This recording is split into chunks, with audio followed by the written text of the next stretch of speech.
Hey everybody, thank you for watching again. In this video, I'm going to walk through the Arpeggiator inside of Mainstage, learn a little bit about what some of the different settings do, hopefully give you some ideas to be able to recreate ARPs on your own.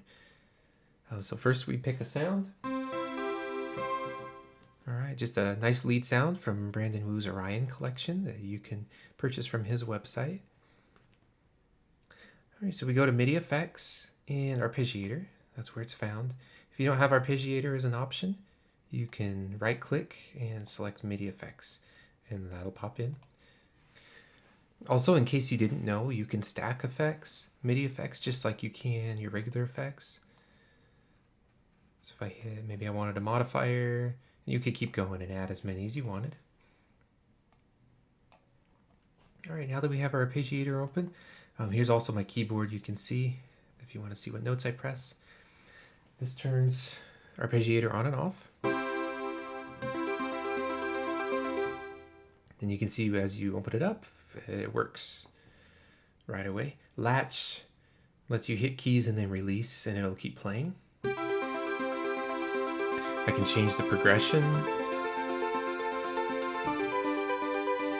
Okay, so that maybe will free up your fingers if you want to hit some keys and let it go. Rate does just what it says. Note order gives you some different options, so bottom to the top, top to the bottom, and these are some different options you can look in the manual or message me if you want to know more about. And then this last one here is useful if you want to create your own progression. So say I wanted a progression sounded like this, so a little bit different order. What I would do, turn the ARP on, and I'm going to hit those keys in the order that I want them, and then keep holding down. So when I press the first one, hold it down, press the second one, keep holding them down until I'm done. It's like this. First key, second key, third key, fourth key.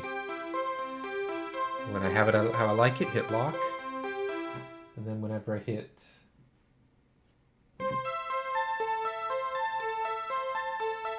okay, it'll keep that combination. Very good. So now we're going to move down to the bottom. This is grid setting. It gives you some more options. We were in live. It just pulls in the keys that you press and the options you select and spits out an ARP. This here lets you control things like lengths and velocities and such. So here, let's make an 8-note progression. So I drag this little line out to 8. And then I can turn all these notes on.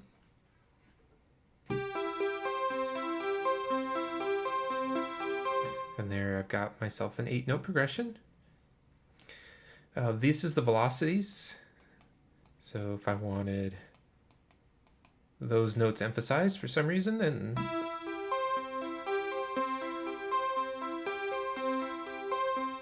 it'll do just that. If I hit these down here, I'll just turn them all on. This will make chords instead of individual notes.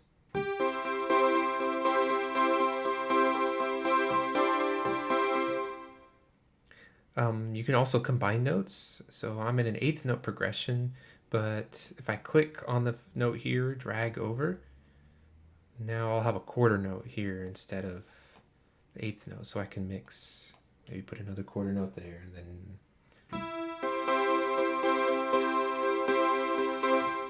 turn that on.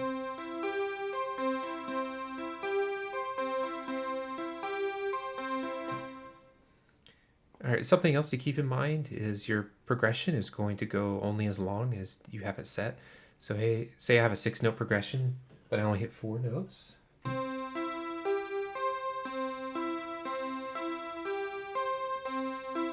Okay, so that allows you to control the length, so that gives me like a cut time type progression. So just keep that in mind. And then if you don't have notes turned on, so it's just going to be silence. So again, keep in mind this is the actual length of your progression. So if we go to options next, here you can adjust the note length.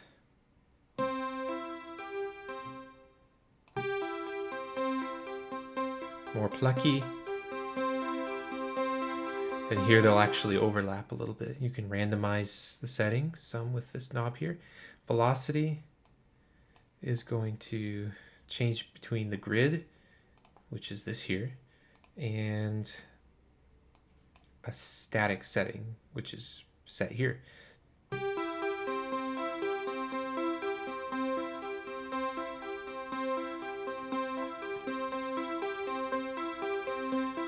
Okay, so if you can hear that difference, random will randomize that setting a little bit too, and we'll skip the rest of this for now.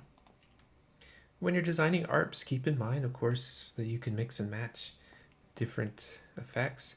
So say I added this delay here. This is a dotted eighth. We play.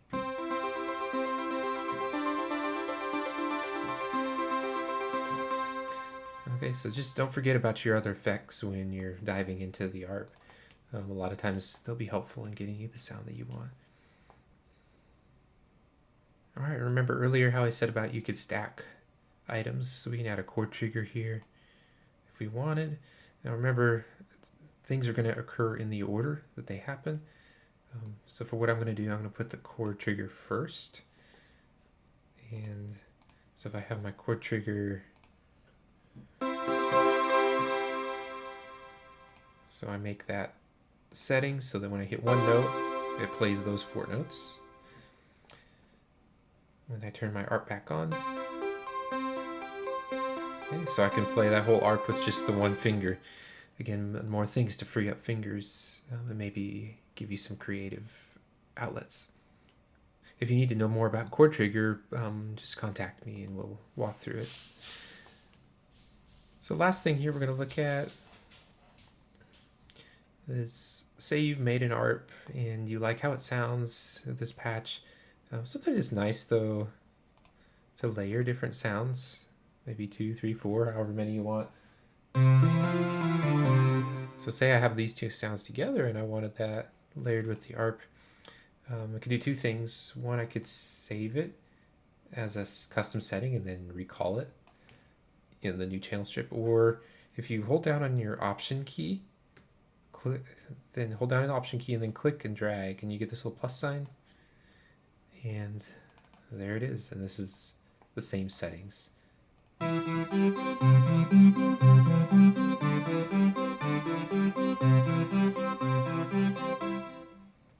All right, so I think that's it for now. If you guys have any questions or comments, please feel free to contact me or comment below.